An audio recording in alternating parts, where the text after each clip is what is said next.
I'm flustered. It's just Michael's here and I'm shy and all the coffee. Worried he's going to fall in love. Oh, it's just always so much. It's going to happen again on the podcast. Pooji can sense it. So Pooji will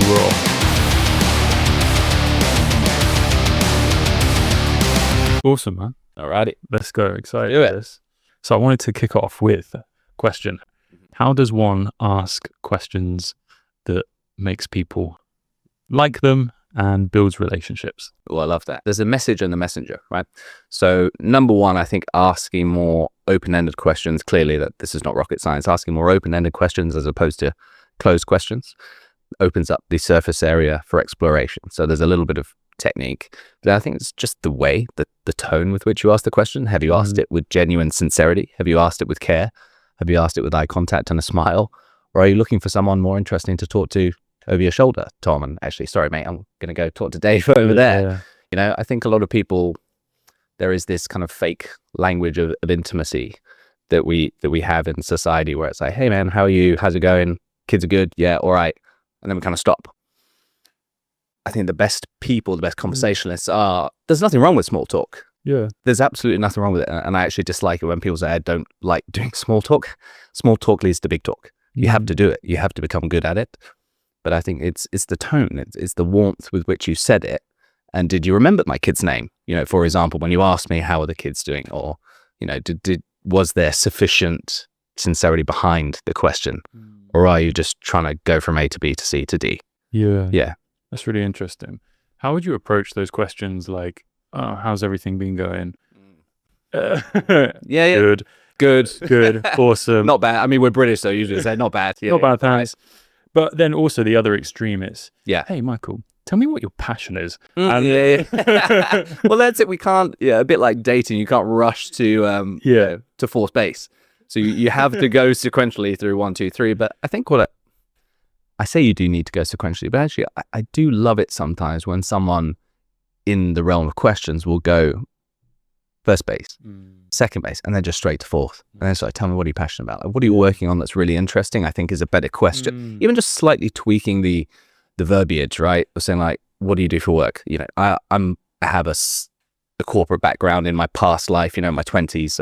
I still engage with the corporate world, a lot of B2B. And of course, I love entrepreneurship, but the standard question is, what do you do? Right? And it's Singapore, New York, London, Hong Kong. A far more interesting question is, what's something interesting that you're working on lately? Right? Or what are you most excited about at the moment? That allows me to talk about work if I'm actually passionate about it. The secret is most people hate their jobs, right? They actually don't enjoy them. So when you ask them that question rather than what do you do for work, which just shuts them down and puts them on autopilot, you're saying, what are you working on lately that's been interesting? Or, you know, what's most exciting to you at the moment, right? Yeah. That allows them to talk about their side hustles, their hobbies, their dreams for their kids. I think that's a better way to do it. But yeah, you can't just go straight to the deep talk and the big talk because people will shut down. No one is sufficiently charming to go straight to fourth base in terms of questions and just get people to open up. You have to work for it. You have to earn it. But I think one of the best ways to do that is the reciprocity principle. So I think one thing I'm good at, and I don't do it as a tactic, I do it because it leads to better conversations and better friendships for me, is that I will be the one to go first, right? If you're the one that goes first with vulnerability and reciprocity, like, I will give you something of me that I reserve for close friends, even if we've only met for a few minutes. I'm not going to trauma dump on you or anything like that. It'll be something positive or meaningful to me. But when I do that, I think you as Tom go, oh, it's safe. I'm allowed to say something about my dreams, my passions, my family, because I've been given permission now. Like, I understand the invisible conversation we're having is, it's okay, it's safe to talk about these things, which is cool. But you have to be the one willing to go first. And a lot of people, they're just not willing to be brave enough to be the one to take that first step. So I just do it. How do you gauge, I mean, because the term networking is thrown around. Yeah. How do you kind of balance that once you're in a conversation with someone, obviously going a bit deeper and really kind of opening up the doors for connection there?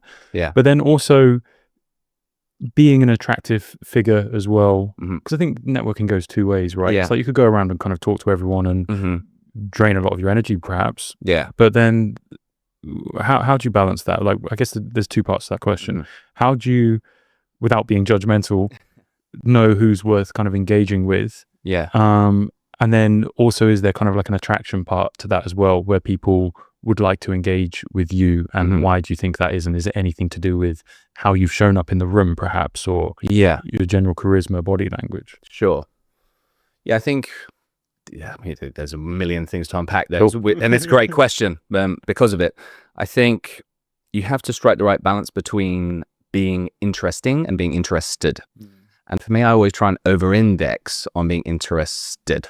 I'm really interested in you. I'm really curious in your story, what lights you up, what you're passionate about, what you're good at.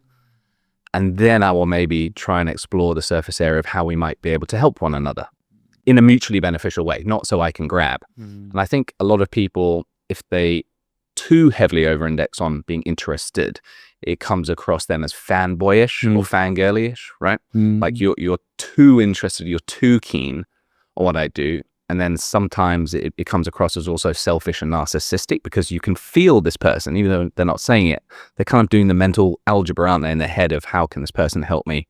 What can I sell them? And they're just waiting for the opportunity to pitch, right? Waiting for the opportunity to pitch you something. And we don't like that either. I think we're pretty well evolved as BS detectors, right? Over generations, we're pretty good at that. So the other opposite extreme would be equally or actually more destructive, to focus too much on oneself and like, I do this, I do that, I'm amazing, I'm name dropping all these people I work with here, telling you how much I make per year when I didn't ask you.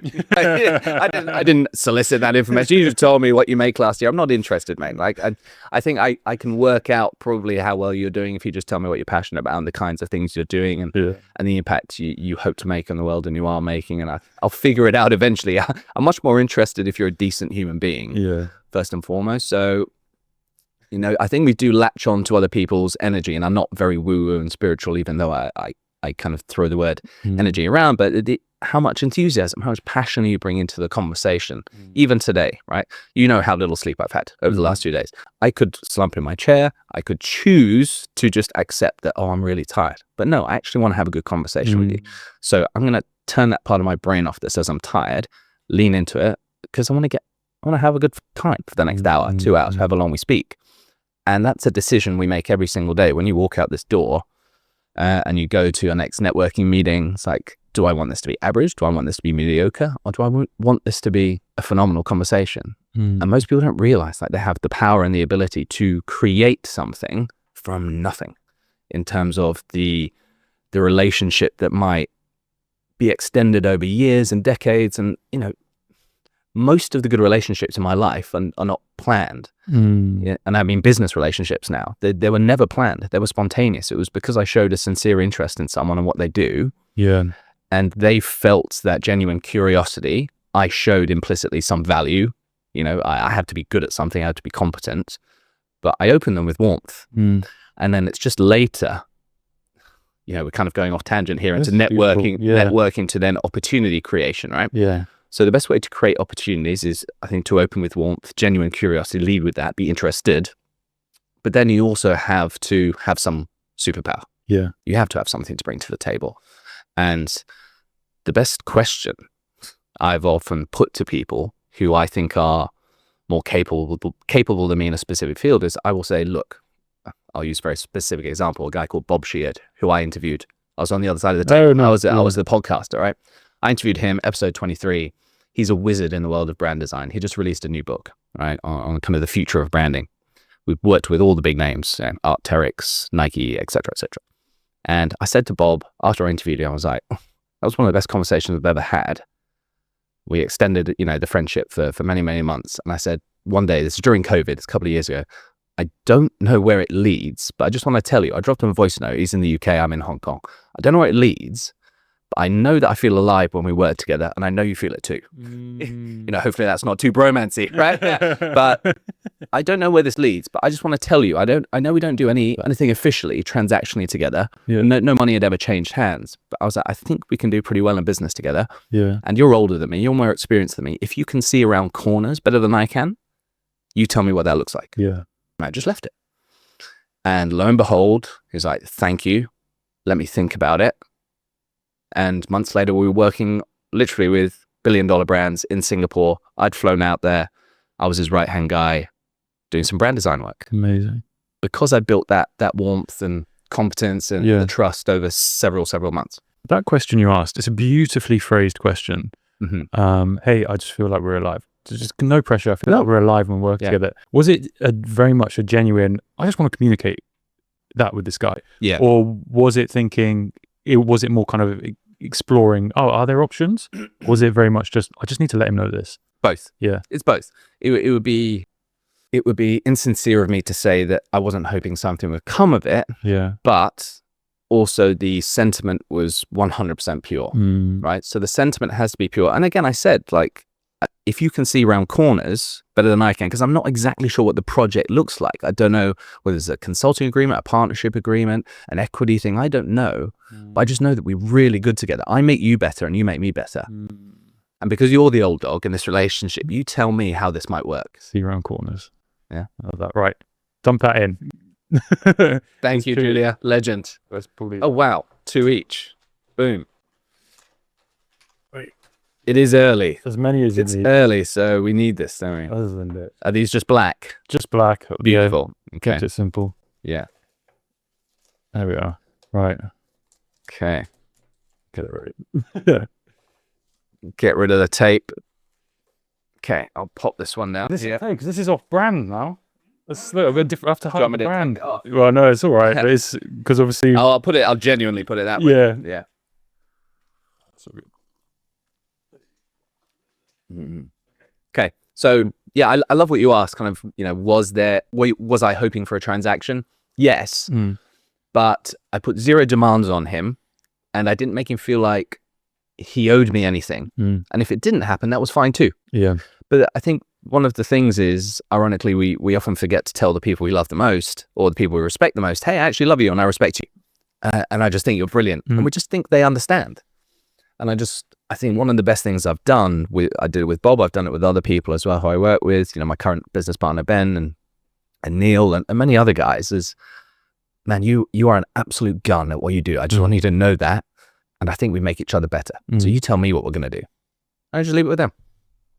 It's a wonderful frame, right? Yeah. Because I say there's something I've maybe picked up as well from experiencing people like you, and but one of I think obviously there's a bit of hesitation sometimes of maybe someone you admire being like, hey, just to let you know, you were awesome at that. Like, I had such a good time. Yeah, man, thank you. There's maybe a bit of ego in the way. There's a bit of hesitation. However, when you can do that with complete sincerity, it's that whole thing. It's like game recognizes game. Real recognizes real. So if you can spot something in someone else that you admire, that means that trait is very likely fostering, at least within yourself. Otherwise you wouldn't have been able to spot it so clearly. Yes. So I think actually, if you can give like a real, sincere, genuine compliment to someone, that's because there's an aspect of what you admire also within yourself. So that's all it's showing, really. So it's I think that's definitely something that's played out in my life as well, as being able to just say, that's, I appreciate you, this was great, and get out. Because in the past I'd be like, oh, well, if I say something they'll think they're really big, and then where am I in the status game, and it's what's that going to be like? So I really, really like that. I wanted to ask you, we spoke about the podcast, the inner game. Yeah, playing the inner game. Playing the inner game, yes. I wish I had that name. Sorry, I'm taking that name off the table for podcasts. It's such a good name. Done. Playing the inner game. Well, I know it's an arena you want to explore, and you are exploring, and I think we all should explore. And the reason it resonates with you is because that's the game you're playing. Yeah, I think it's the right game. What is the inner game? So I think it means something different for everyone, but I feel like for me, you cannot give what you do not have. So you have to conquer is completely the wrong word, but you have to harness and come to terms with your own inner landscape and your inner world and your habits, beliefs, values, personality before you can start to impact others and before you can help them. If I'm not calm and controlled and composed, I can't help someone else exhibit those qualities. If I'm not happy, if I'm not enthusiastic, I also can't transmit those qualities. It'll be shallow. Right, even if I might maintain a face or maintain that I actually am those things, it won't actually really resonate. So my background as well is professional sport, right? I played professional football for several years, as you know, and a lot of sports actually, I'm kind of switching metaphors here to golf because I love golf as well, but golf is a game played in the 4 inches between your ears, right? It's a mental game. The pressure a final putt on the 18th hole after 4 days in a championship. That's mental. Physically, they can do it. But the most talented players in the world sometimes miss. And it's the same with football. You see them miss a penalty shootout, they slip, they bottle it, quote unquote bottle it, the big game, the final. It's a mental game. And I know for me personally, when I was 15, 16 years old, you kind of know my origin story. A lot of it was spurred by football and the failure, quote unquote. It's not a failure. It was an inflection point in my life where I had a chance to play in the English Premier League, and it trickled like sand through my fingers because I didn't have my inner game fully on point. Because I was very talented physically. I was a great player. Technically, I was always very, very good. But I didn't have this. And if you look at the best players in the world, they are monsters, right? Mentality monsters. You think about Cristiano Ronaldo, Lionel Messi, Haaland. These guys are so tough up here. And I just wasn't when I was 15, 16 years old. I'm much tougher now. And which is why I think one of the reasons I was able to play professional football later. I got my first professional contract at 27, which is meant when most players are like starting to decline. But it just took me that long to get there. And it's the same in the world of business. You have to have inner mastery before you can exhibit outer mastery. That's it. So start there. Start with you before you try and help others. What does that mean though? Like the inner mastery? Like how do you build a relationship with that? Well, is it your concept of yourself? Is it, what are you tuning into there? That's what interests me. It's like, okay, I'm developing my inner game. Do I need to read a book? Is it going to be... Books will help, by the way. Books will help. Massively. So I think that's one error I see in I think I sound like an old fogey now. I know I'm in my 40s, but our generation, the latest generation, even people my age, they tend to read less, or they have undervalued the wisdom and power of books. Especially old books. Old books have been around for a long time, which shows their, to use a Talebism, their Lindy. Those qualities have stood the test of time. There's a reason they're still around on our bookshelves. Everyone releases a book. There's a million mediocre books released every single year. They won't be here 5, 10, 15, 100 years from now. So the old books are very important because also you realize that we tend to believe that our troubles are ours alone. And we're so special, and we're these little snowflakes, and no one else has gone through what I've gone through. My suffering is completely unique in the history of the universe. And then you read a book from the 1600s, you're like, oh, they struggle with it then too. The thirst for fame, the thirst for status, heartbreak, all of it. Like these are human themes. So reading is very important because not only do you learn from the mistakes of others, you learn from the wisdom of others, right? They made mistakes, so you don't have to. Good. That can save you time. It can save you a lot of pain as well if you read and learn from others. But also you realize that you're not alone. Everyone goes through this, and it's actually our suffering and our struggles and our joys. They're what bond us. It's not what actually separates us and makes us different. So books and reading, very, very important. But then I think the second component is the story you tell yourself about yourself is the huge one, because the story you tell yourself about yourself is the most powerful one that affects everything else and everyone around you. And for me, when I was a youngster, the story I told myself about myself was that I'm shy, I'm introverted, I'm reserved. And I was always going to be that way. And a lot of people say, I'm an introvert. I bet you're not with certain people you feel comfortable with. Okay, it's just maybe you have a social battery that drains faster than others, but it doesn't mean you can't come alive in certain situations. And I've almost trained myself, I think, to shed that introvert tag, and anyone that meets me now would say I'm extrovert 100%. And when I do personality tests, it comes out as ENFJ. Previously I think it came out as INFJ, and purely just because of the story I told myself about myself. But that takes a lot of work. It takes a lot of work, and you build, it's a Hormoziism. You build confidence by stacking proof of small wins, tiny wins, and you build them up, and that gives you self-esteem. Like, I can do hard things. When you do hard things, you prove to yourself, the man in the mirror, I have value. Thing to add to that is having that clear vision as well of something more, because you spoke about the story you tell yourself. You have to those next chapters are coming, whether you like it or not. But how can you really crystally clear visualize what might happen? And I think that's quite powerful as well. It can then dictate your actions in a moment. Before we go forward, can I turn it back to you? Please. So tell me, because I love the compliment you've given me that you love the title of my podcast, right? Playing the inner game. What does the inner game mean to you as someone who's done a lot of I would say inner work. Well, what does it mean to you? Don't let it just be about me. Yeah, great question. For me, it's noticing. I believe that the more I kind of go into inner game, I realize that it's not inner game. It's just it's the outer game and inner game, whatever that means. Maybe the inner game is kind of like how you feel internally and it's like your kind of like the operating system. And then the outer game is what you choose to do with that operating system. So it's like, how do I want to rewire this? But then for me, what I've noticed is, because I spent a lot of time in the spiritual world here, I don't quite go into it, but I'm interested because there's something there.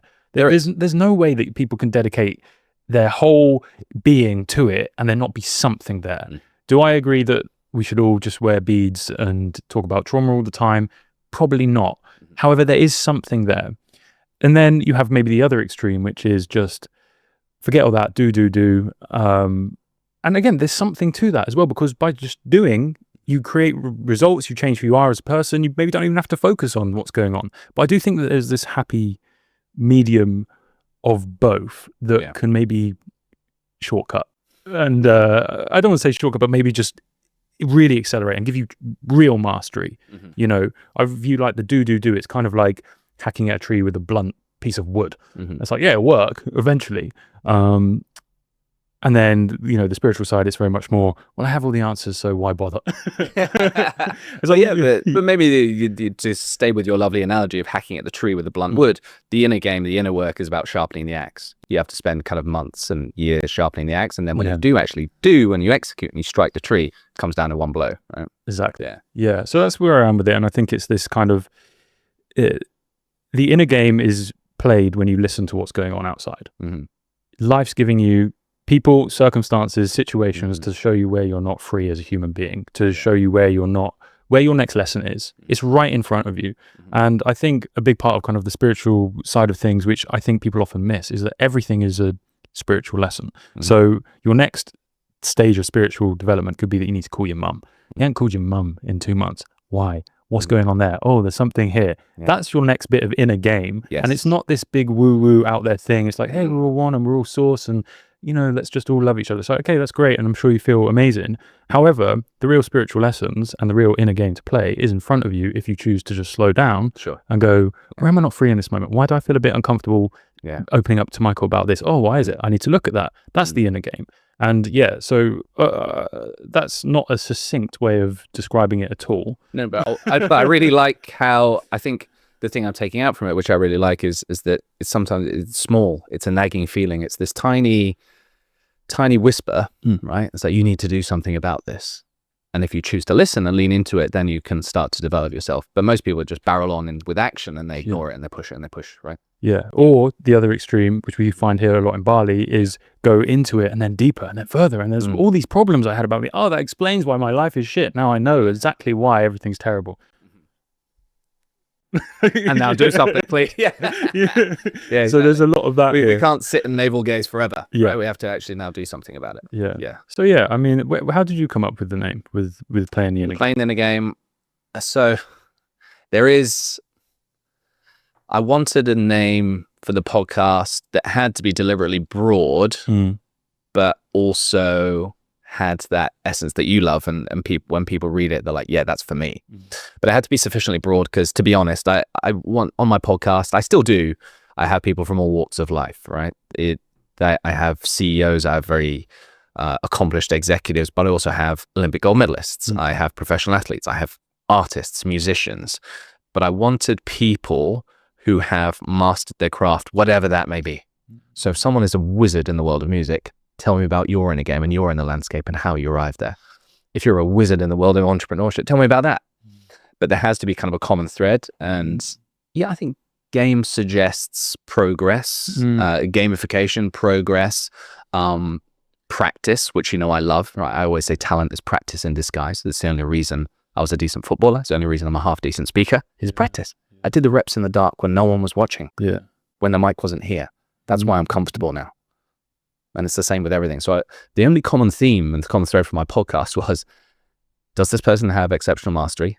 Are they a good communicator? And have they done the time? Have they done the reps? Do I feel like they've done the inner work, which is why they're good at what they do? Yeah. And that was it.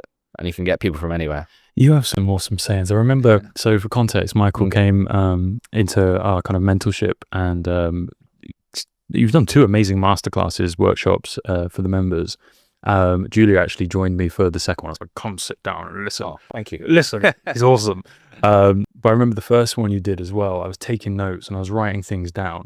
And I'm pretty sure I ended up making bits of content about 5 or 6 of the quotes that you said. And one of them just came up now. It's those reps you do in the dark when no one's watching. And then the other one is talent is, repetition or practice in disguise. Yeah. It's a beautiful, succinct quote. I love that. One of my favorites is expose yourself to genius and it will rub off on you. Yeah. Yeah. Can you talk about that? Yeah, I love it. I think you absorb wisdom by osmosis, and just being in the just being in the atmosphere of people who are brilliant at what they do, some of it rubs off on you. We talk about it from yesterday in our mastermind from a very transactional point of view, which is fine. Association by authority, ABA, association by authority, right? When you are around people on social media who are crushing it, some of their magic rubs off on you. But in the purest sense of talent and mastery, when I'm around someone like Bob Sheard that I talked about, episode 23 on my podcast, this guy's, all he's done is think about brands and storytelling since he was 21. And he's now, sorry, Bob, if I get this wrong, he's probably early 50s, right? He's such a good storyteller. He's such a good communicator. Being around people like this will just make you better if you're receptive to it. So I think regularly exposing yourself to genius will rub off on you. And the beautiful thing is, guys, if you're listening to this and you're thinking, oh, I don't have an amazing network, I'm not that well plugged in, read. The genius in books, the genius in poetry, the genius in music. If you're sensitive to it, like even me, when I'm watching a movie on Netflix, if something stirs something, if something is said and it stirs me emotionally and I laugh or I cry, and I'm a bit of a big girl's blouse sometimes when it comes to movies, you'll catch me with tears streaming down my face and pretending to the wife that, I've got something in my eye, a bit itchy. I want to know why. So I will then immediately kind of go into, you have to feel the emotion, but then I'm trying to deconstruct the magic behind that. Yeah. And then I can use that in my communication skills training. Yeah. Right? How did that person impact me so deeply? So expose yourself to genius where you can in real life. But if you don't have the network, there's plenty. There's plenty, my friend, in the old books and great works of art and poetry and all that stuff. And it's there. Yeah. But you have to be alert. Alertness is the skill. Actually, alertness is the skill. Most people are not alert. They're on their phone and they're scrolling and they're in their own little world. Yeah. Even when watching a movie, to be fair, that's, it comes up a lot now. Hey, people just sitting on your phone and not even present with either of the things you're doing, just distracted. Yeah. It's funny you say about tearing up at movies. I can definitely be there as well. I mean, I said to Julia the other day as well, Lord of the Rings gets me every single time. Every time. It's that moment where which bit? But it's so, I'm like, right, let's break that apart. Why does that bit just get me every single time? There's actually 2 bits. There's one where Bilbo lets go of the ring because the acting's amazing and you feel the weight of him dropping it, like what it actually has done to him. That used to be, really, not maybe cry, but like, felt that. But then the bit that gets me every single time is, obviously it's Aragorn. It's when they're faced, in front of Mordor, Mount Doom, and there's no hope. There's no hope. They're outnumbered, but there's this sliver like that of hope that it will like work out. And he has to rally all these men to just run to their death because it's the right thing to do. It gets you every time, and you can see in his eyes he like drops his sword and he's like the gravity of what he's about to do, and then picks it back up. Just does the right thing, doesn't think about it. That's the right thing to do. Go every time, man. Right? I can feel it when you're talking about it, but it's just pure and utter conviction, right? But so then, if I was to break that apart, what is it like? So number one, I have a terrible memory for movies. So I only lived that through your explanation of it.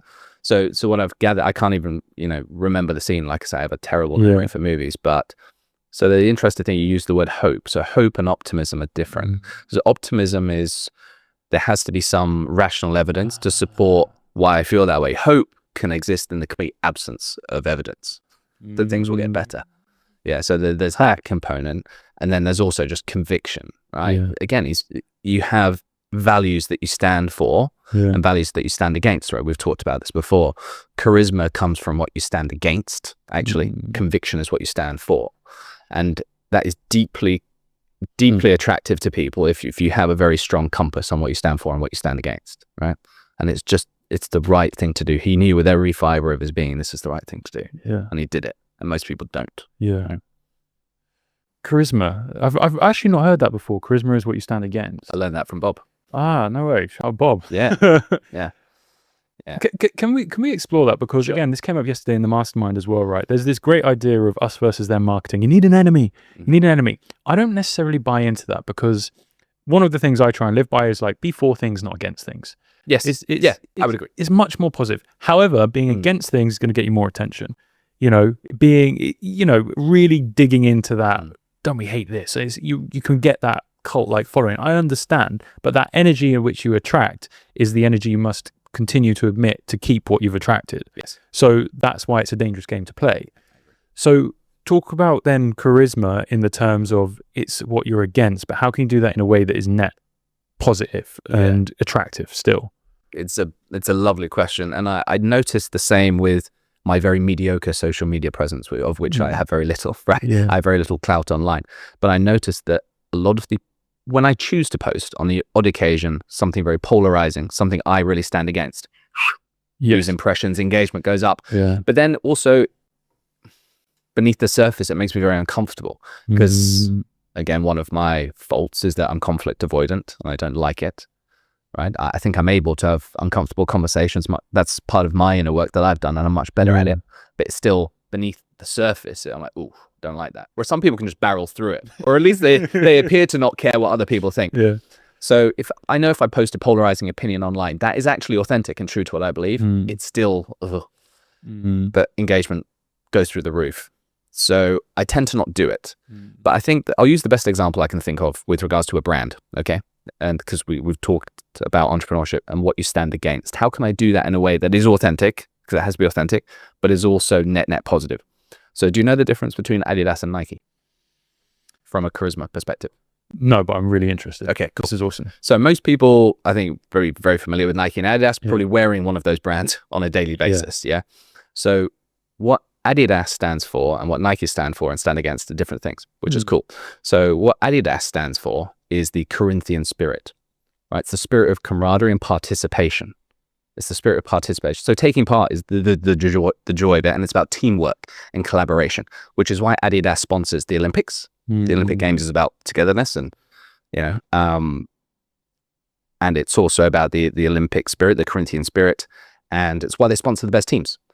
If you look at some of the most well-drilled and efficient teams in the world of football, Adidas sponsor Germany, they sponsor Argentina. It's the power of the collective. Nike, who do they sponsor? Brazil. Individual flair. Right? So Nike is the hero of the story. So Nike stands for victory. Nike is literally the Greek goddess of victory. A lot of people don't know that. So Nike is a Greek god, the goddess of victory. So what they stand against, so they stand for victory. They do not stand for taking part. They stand against mediocrity. They stand against complacency. This is what Nike stands against, which is why you'll never see a Nike advert being like, it's all right that you took part in the marathon and, you finished it. You win, right? So Nike is for people who see themselves as the hero of their own story, and they're about victory and winning, and they're against complacency and against mediocrity. Whereas Adidas, it's the power of the collective spirit and teamwork, and people who will feel that intuitively and emotionally will connect more with Adidas as a brand. So something to think about next time you see someone wearing a pair of trainers and what's on their body. Really like this. Yeah. So that's why Nike sponsors Tiger Woods, right? And they tend to sponsor, so Adidas sponsors the Olympics, Nike sponsors the person who wins the gold medal. You look at their shoes, that's what they're wearing. So something that's interesting, I think, to like pull this apart. I really like this topic of charisma, conviction. What are you against? What are you for? So there's an idea to kind of play around with here, is that if you love something, and again, I'm not necessarily sure this is true, but if you love something, that means you have to be against other things to preserve it. So you can make that kind of like the enemy. It's like you have to like almost hate. I don't like the word hate, but you have to be really against other things to preserve that in which you love. That's perhaps like an argument for charisma. But I'm really interested in kind of like picking that apart and also understanding if charisma comes from imperfections then, like, Okay. because that's like, again, if you want to look at like modeling, human spirit, and perhaps like, guru level, it's, very much at peace with everything. And, there's a great quote. It's like, peace is the result of accepting life as it is, not as you think it should be. Yeah. Okay. Sounds very Zen. But do they have much charisma? Are they that interesting? For the best gurus, yeah. So the best gurus do have a charismatic energy, right? Yeah. But you're right to try and unpack it. I think, again, the power of communication is really important. That's what I teach. So they are very kind of melodic and magnetic in the way they use their voice. They use it as an instrument. They understand the structure behind poetry and how to sound unbelievably magnetic without saying much at all. Yeah. A lot of these gurus, but they've mastered it.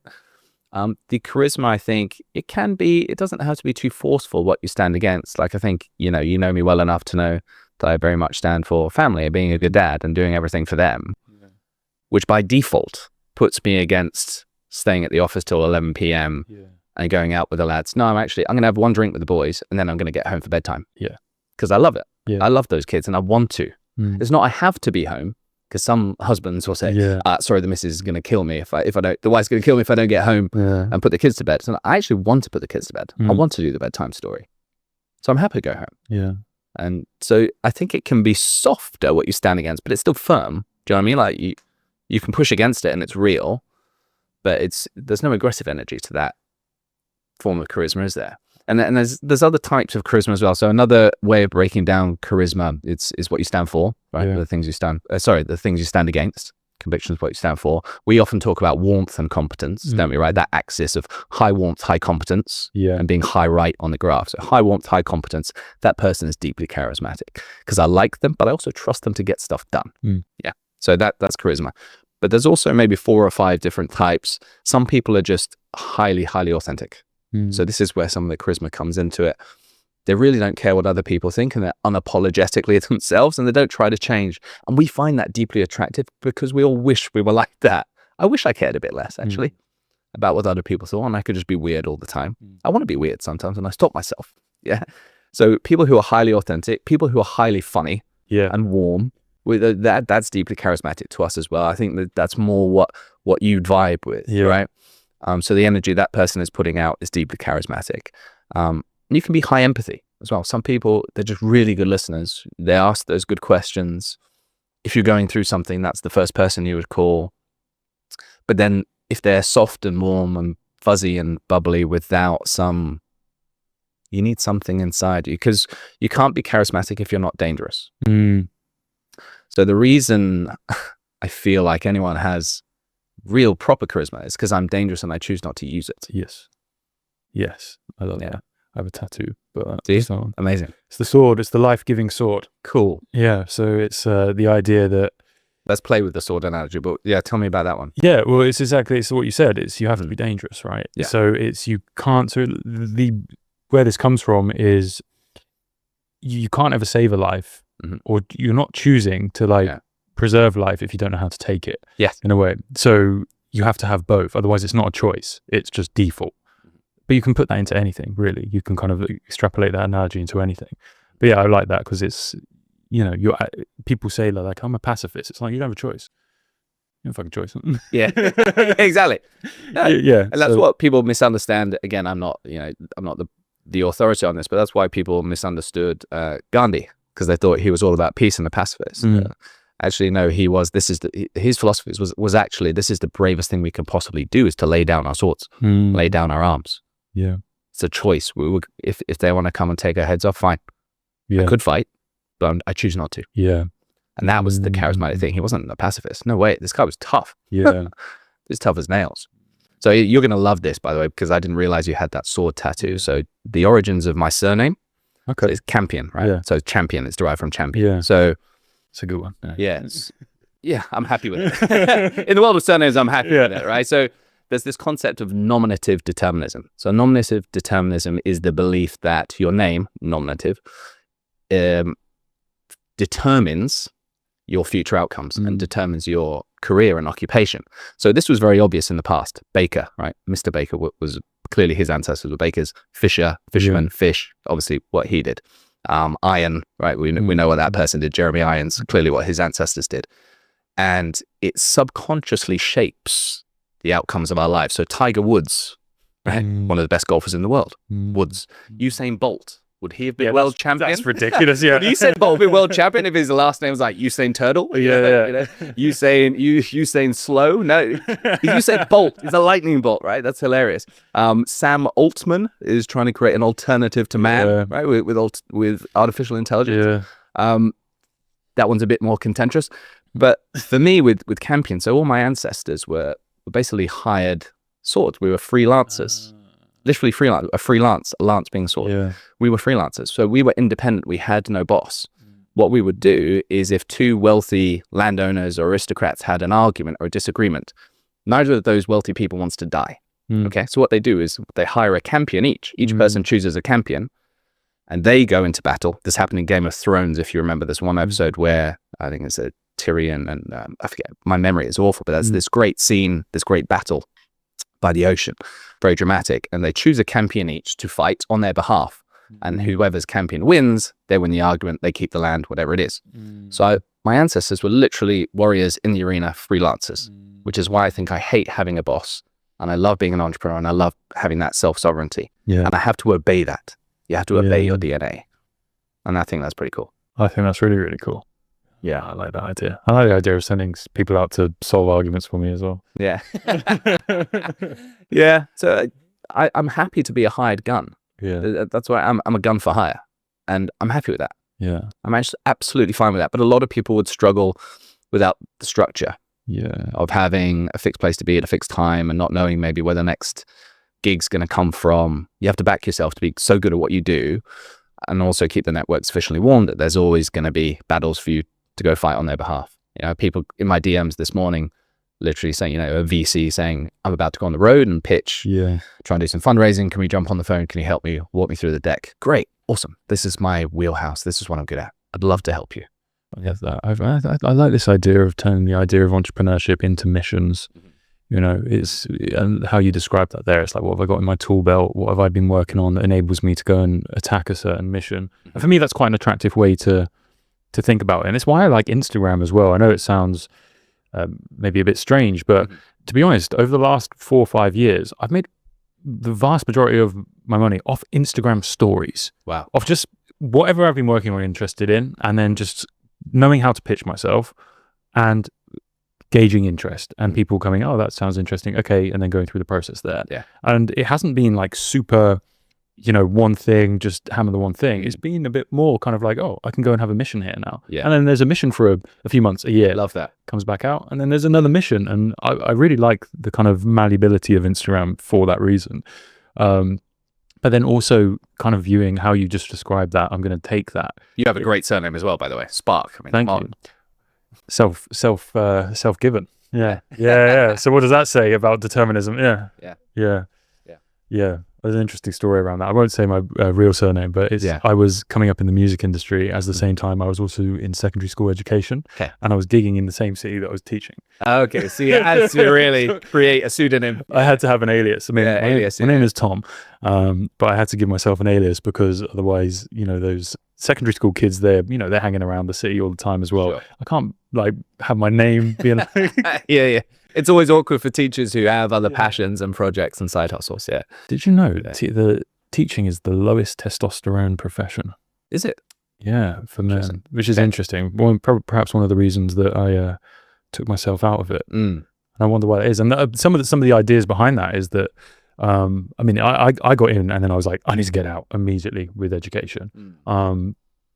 Loved it, loved the kids, loved actually teaching, interacting, coaching, mentoring. The rest of it, the environment, oh my goodness. But one of the explanations for teaching being the lowest testosterone profession, I guess across men, is this idea that you were in an institution, you went deeper into that institution, you then went one more step deeper to then go back into the institution. Forever. That makes sense. There's no sovereignty there. No, there's not. No, and you're dictated by the bells and the schedule and the whistles and the rules, and yeah, makes sense. Makes sense. Makes sense. Yeah. But by the same token, and I both know, so we teach, right? We still teach, just via a different modality, but we still teach, and we love that part of it. And as you said, the mentorship thing is beautiful, and I have teachers in the family, and they've done it from a place of generosity, I think. Whereas a lot of people, they maybe don't have that depth of generosity of spirit and wanting to share what they know.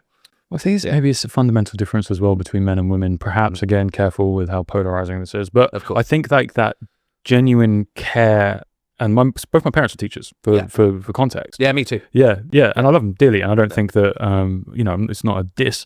But my mum was the most giving person, caring person I know. And I think there's something there in kind of like that feminine spirit. And I think what's interesting, and again, I'm going to talk on this later at the mastermind, is you yourself, I don't think you're a teacher. Right. You're a guru, or you're a mentor. You are doing aspects of teaching. Now, I have this thing which is, I think is interesting. I'd be interested to gauge what you think of this. When you're kind of presenting yourself online and you have all of this knowledge, people do view you as a guru. You are a mentor. There's separation between where you are and where they are. And maybe you've had it where people, even at the mastermind, they come up to you like, oh, I've seen your stuff. It's amazing. Like, yes, we're all equal, etc. But by being an expert in a certain field and presenting that online, you are creating this distance, separation. That you have to embody the mentor. And it's actually, if you understand how to use it properly, it's very powerful. So I have like this thing where it's like this idea of there's 3 I's for when you're helping people. You want infrastructure, which I'm sure you have. You want infrastructure, you want implementation, and then there's a 3rd I as well. So infrastructure, you can give people frameworks, which you have, that works. Then you can, with implementation, maybe have a secondary coach, or it's just, that's the teaching aspect. But if you look at learning psychology, when we learn anything as a kid, it's about 80% of our learning is through copying, mimicking. As an adult, it's still 60 to 50%. So the 3rd I, yes, you can have your frameworks. Yes, you can have the implementation. The 3rd I is integrity. You have to live it. You have to be the guru, like be the mentor. I'm going to learn. If I sign up with you, 50% of it is going to be me just now watching you and being like, all right, how's he showing up? How's he doing this? Whether I realize it or not. Interesting. So again, and we were talking about this at the mastermind, it's like, how do we get leverage in our businesses? None of those things really require a lot of your time. You can be, and again, if you're a teacher, it requires a lot of your time. Okay, here, let's do this, and I'm teaching you. If you're a mentor, if you're a guru, integrity is the most important thing. And then when you do say something, if you have the infrastructure set up, when you do say something, it's bang, that.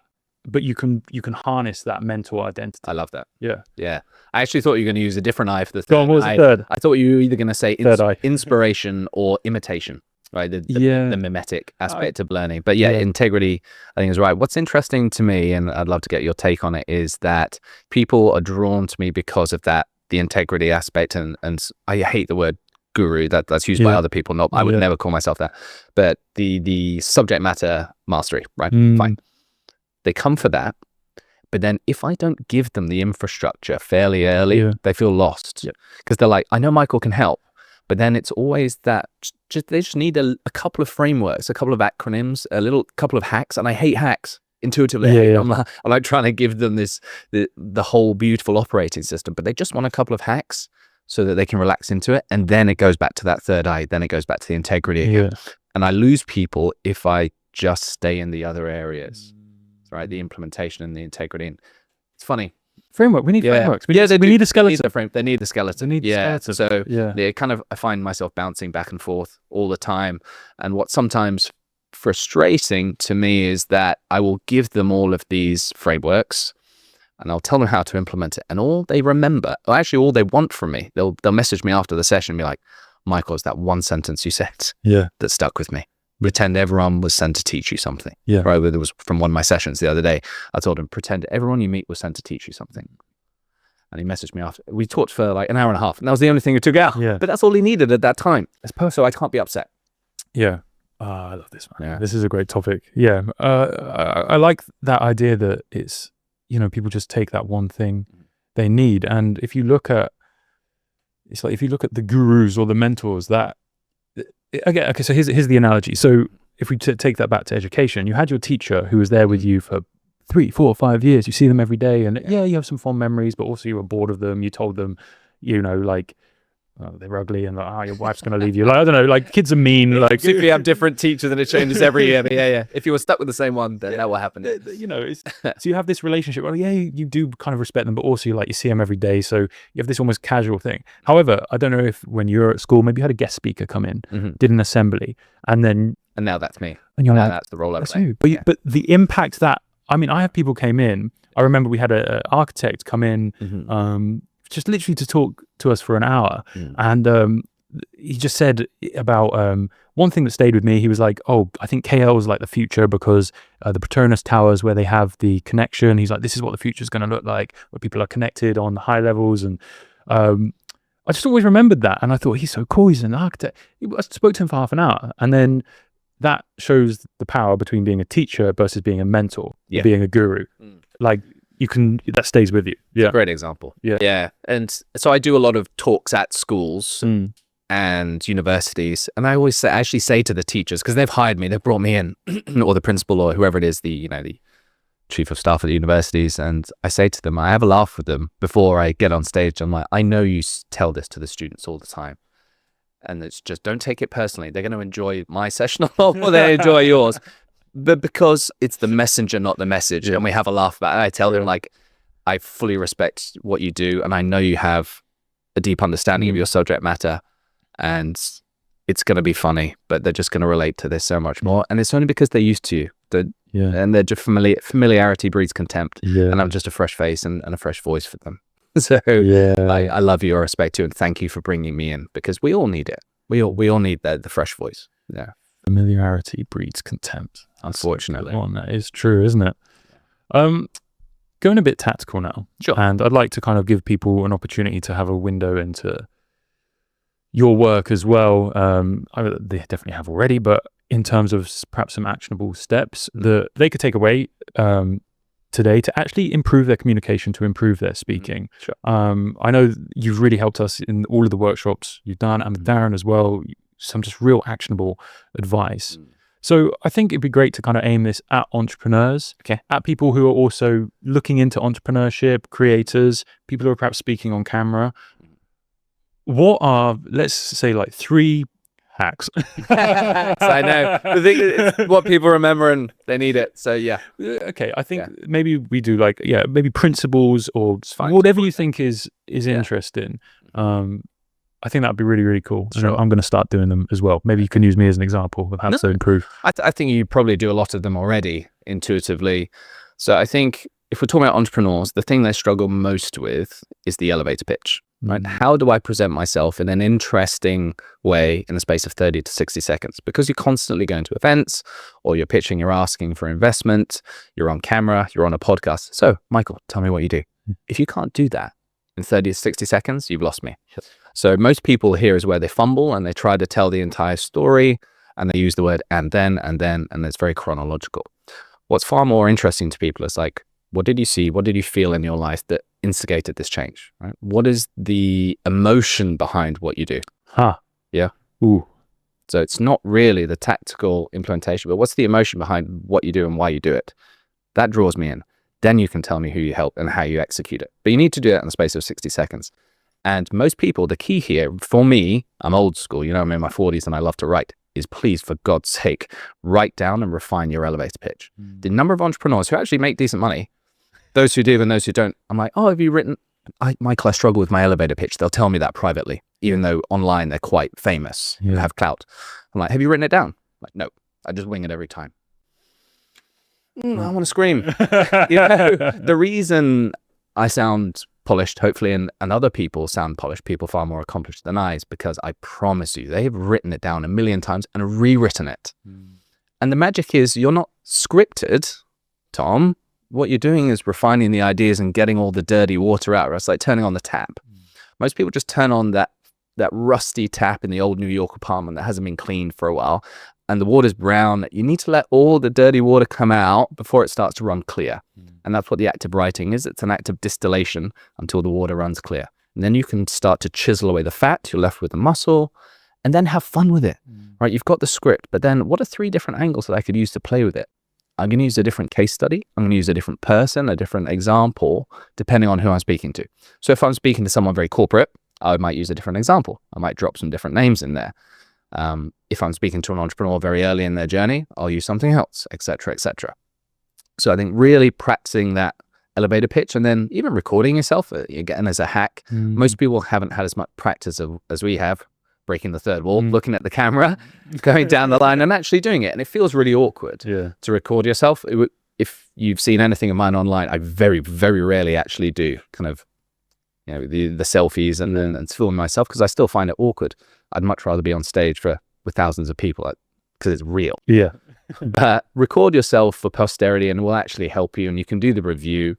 Other people have talked about this before. You can even turn the phone over, press play, turn the phone over, and just listen to the quality of the texture of your voice, the way I'm using it now. Right? The tone is super important. Are you with passion? Are you volume? Are you building to a crescendo? Or are you going softer?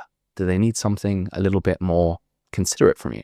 Right, so just listen to the quality of your voice, because most people, especially blokes, are very monotonous and they just get stuck in this range. Women are better at inflecting and changing, sometimes going up, sometimes going down. So you can listen to that, then you can watch yourself. You do the video review, you can turn the volume off and just, am I smiling? Am I actually making good eye contact? Do I look warm? Do I look nervous? What am I doing with my hands? Right? Are they all over the place? Are they stuck behind my back? So those are very easy things you can do. And then I would say, you remember I said earlier, alertness. Alertness is the skill. Alertness is the hidden discipline. And if you can be alert to when other people do it well, I go away. So this is the mistake most people make with podcasts. Please, if you're watching or listening, do not make this mistake. They will listen to the podcast. They'll say, that was really interesting. That was really brilliant. They'll take their AirPods out and they'll go on with their day. And they've forgotten it a week later. What I do is I pause and I make notes. I don't physically make notes. I do it in my iPhone, right? And I've got literally hundreds of pages of notes from the podcast. That's step 1. You've written it down so you won't forget. And then step 2 is actually within 24 hours, try and use that sentence, that turn of phrase. Try and use that principle in action. Actually change something on your landing page because of what he said. So it's the action will embed it. But most people use podcasts as intellectual masturbation and they feel smarter and they've done nothing with it. You have to write down so you won't forget, but then use it within 24 hours, right? Why was this person magnetic? Why were they interesting from a communication skills standpoint? And then weave that into your story. That's awesome. Yeah. I really like this idea of alertness. Yeah.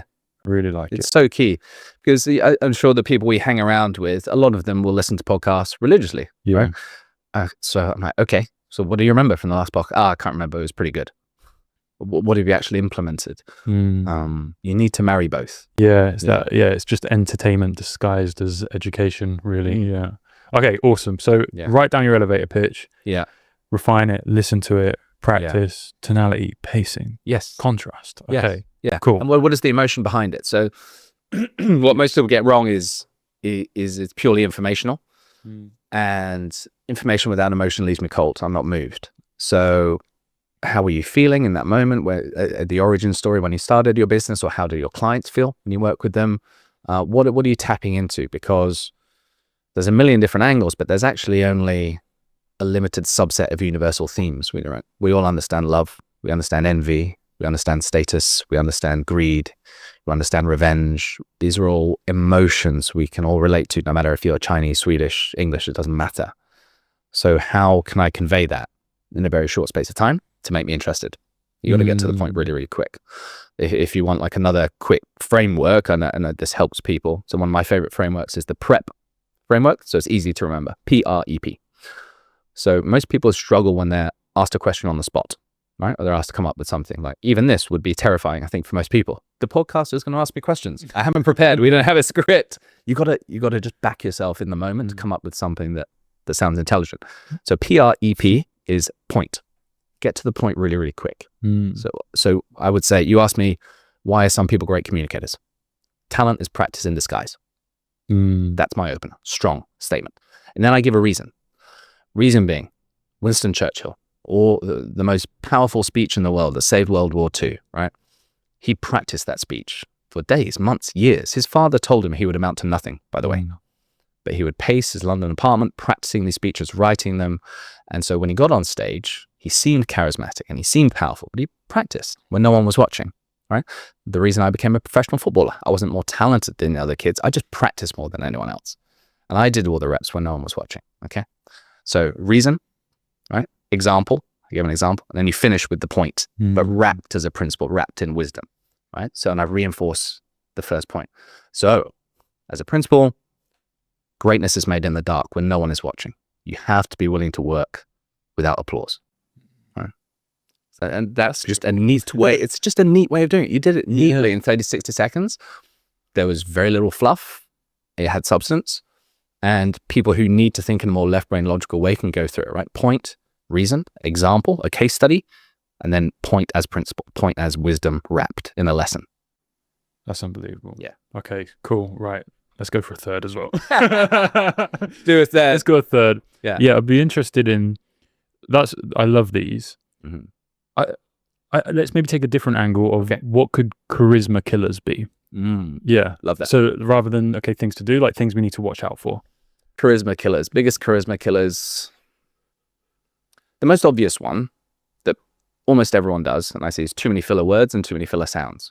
So I always say that speakers generally who aren't professional speakers, which is the majority of people, when they get on stage, they feel very nervous. They're worried about what the audience will think of them. I actually don't think, let's put you in the shoes of the audience. When you go to hear someone speak at a fireside chat or an event, are you hoping that they do well, or are you hoping that they tremble and trip and fumble and mess up? Of course, you get generosity of spirit, right? Yeah. I hope this person does really well.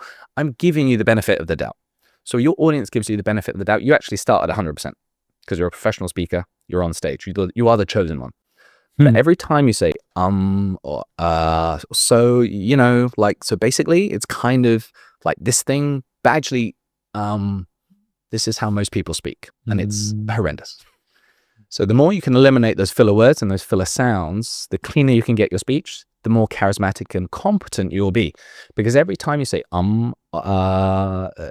sort of like, ding, ding, ding, ding, ding, ding, ding, 1%, every filler word, every filler sound, I'm like 99, 98, 97, subconsciously, because you could be the smartest person in the world in your domain, but you can't get from one sentence to the other without saying, You see very famous people on TV as well. Yeah. Very accomplished people. But those filler words, they ding against your charisma and your credibility. So that's a big one. So you need to practice that. And that's by watching yourself back and listening and just being aware, because most people aren't even aware of their filler sounds and their filler words. So other charisma and credibility dings are an obsession with oneself as well.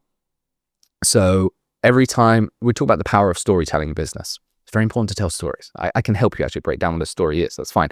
But the thing most people get wrong is they tell the story about themselves and then forget the last step. And this is how it can help you. And this is why you should care. And here is where the wisdom comes. I've gone through it so you don't have to. And that's where the audience is like, cool. I relate to this person. But most people are just, they're worried that people won't think they're credible. So they name drop. They tell them how much they make a month without asking, blah, blah, blah, blah, blah, blah, blah. How can you help me, dude? How can you make my life easier? That is far more powerful. It's too selfish. And for me, it's the energy as well I bring. I talked about that generosity of energy. I've had no sleep, but I want to be generous with my energy with you. And I want to be generous with my wisdom so that you can improve your life. And hopefully someone listening or watching gets to improve their life. That's why I'm here. It's not, so I can get a few views on social. I care, dude. Yeah. Literally don't. Yeah. If it helps someone, done. Yeah. How can we train ourselves to get rid of those filler words? It's tough, but by no means impossible at all. So the first step is self-awareness. Most people don't even know what their filler word is. My filler word is right. So I kind of inflect at the end. And so right, so I'm asking for permission. So it weakens my kind of status and credibility. But also sometimes you need to soften, because if you're too authoritative and not soft and gentle in some places, you lose something as well, I think. So be aware of what your filler word is. Most people, it's a filler sound. It's and one of the best ways you can do that, again, is just record yourself. Analyze your voice notes on WhatsApp if you're a voice note sender as well. What is my filler word first and foremost? A lot of people say sort of, like basically. This shows that you haven't done the work. You can't express yourself because you haven't done the work. You haven't done the writing and the refinement in the dark so that you have muscle and you've still got all the fat and tissue that I don't need. Okay, so that's the writing, it's the refinement, it's the practice. that will allow you to get your point across really quick, really well. So clarity of speech comes from clarity of thought. Yeah. Clarity of speech comes from clarity of thought. And clarity of thought comes from writing. Yeah. I'm sorry. There's no shortcut. So that's one way you can do it. And then one neat little trick, because people like hacks, is if I actually just extend the length of my sentence, which I'm going to do now on purpose, and actually artificially extend it, I've run out of breath. Yeah. And you cannot or aha if you've literally run out of breath. I have to inhale. Speaking is an exhale only event. Yeah. So if I'm forced to inhale, I actually can't fill it with an or an ah. But one of the main reasons you or you are, or you sort of and like, is because you lack confidence in what you're about to say. Yeah. And you're just filling the silence. Notice that with myself with this episode, if we're going through and we're finding clips, if it's a concept that is not fully embedded in my belief system, I can tell. Oh yeah, well and kind of, if it's, and it just doesn't punch. Whereas if it's something I've thought through, I've written out, bang, I can get straight into a flow with it as well. It's so funny, man. Right was one of my filler words. I think I have loads. I'm almost scared to kind of hear you say what I have. But as I was teaching, basically, you've had no sleep. So I was in a similar position to you. Kind of for weeks on end, you've had no sleep. And then you're having to teach something that you didn't prepare so well because you didn't have sleep and you had to mark all this. You're like, right, I've got 5 lessons that I need to teach. So you kind of break it down moment by moment. You can always just be one step or a couple of minutes ahead of the kids, checking out what you're going to be teaching. But one of the things I would do is, right, guys, and I'm literally thinking, what am I going to talk about now and this? But the other most powerful thing that I learned from winging it in the classroom for years was, and it's a powerful, powerful principle that I use with mentorship as well, is the knowledge is in the room. The knowledge is already in the room. Your job is to be a good questioner. And perhaps this is why I like podcasts. Your job is to be good and detailed and well-positioned with your questions, that you extract the knowledge and then you play people off against each other. Yeah, I like that.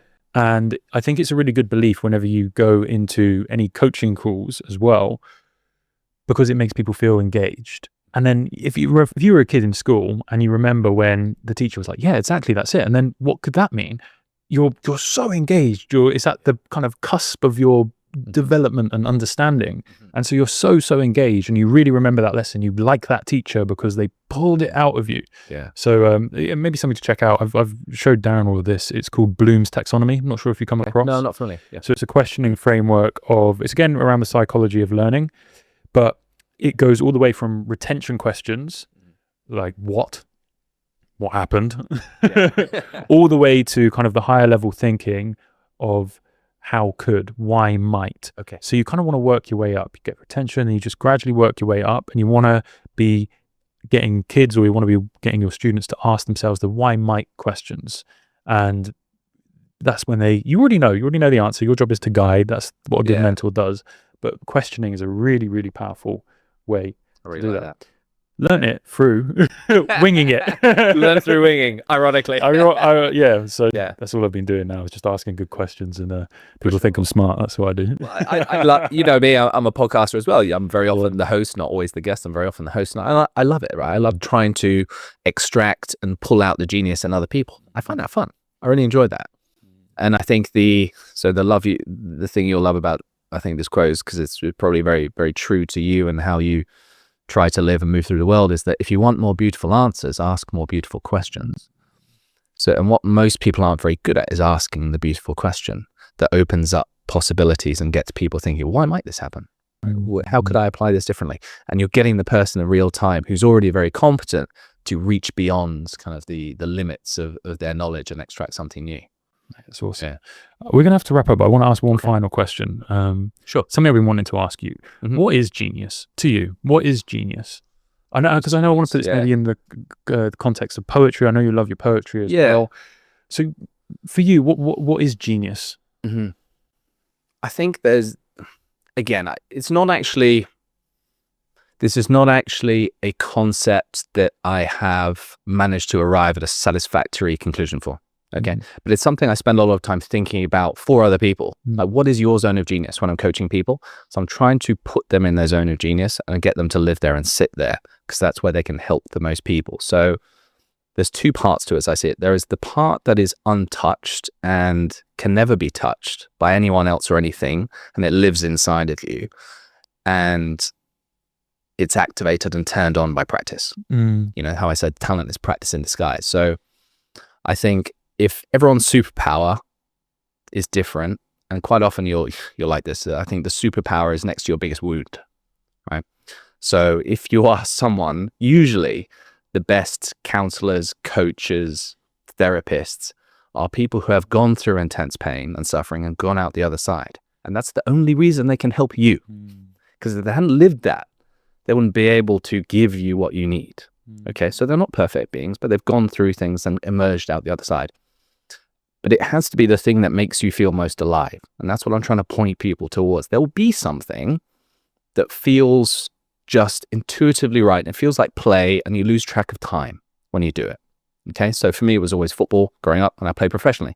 Not because I was born a genius, or I just practiced more because I loved it. And it just felt right. I loved playing with the angles and the technique. And again, with speaking, it's because I solved my own painful problem. You know that, right? I was very introverted, very shy, very reserved as a kid. I was a shy kid. I was a sick kid. It's not a suffering contest. People have gone through worse. But it was painful enough to me to want to change and go into the cocoon and come out something different. And I don't think that's inauthentic. I think it's been built brick by brick, and you prove to yourself, like, I can be more confident. I can be more charismatic. I can be more influential. And what I love doing now is putting people in their zone of genius, because I like seeing people come alive. And most people, let's be real, are stuck in jobs where they are not tapping into their zone of genius. And that's why they're unhappy.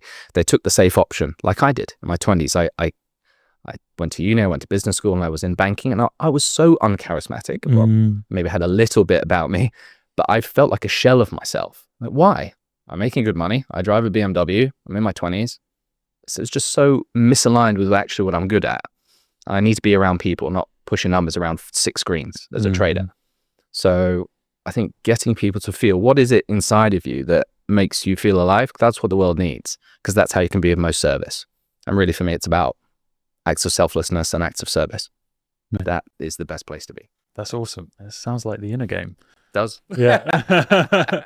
This has been so much fun. Thank you. Thank you. Yeah, thanks for coming. I'm looking forward to the next one already. I know, this is going to be a lot of fun in the future as well. Brilliant. Where can people find you and get into your world and potentially look into what you can offer? And Sure. Yeah, so thank you first and foremost, mate. I really enjoyed it. Pleasure. From the bottom of my heart. I'm glad we did this and we carved out the time. It's 8 a.m. Yes. Early after, a lot of full days ahead, coffee.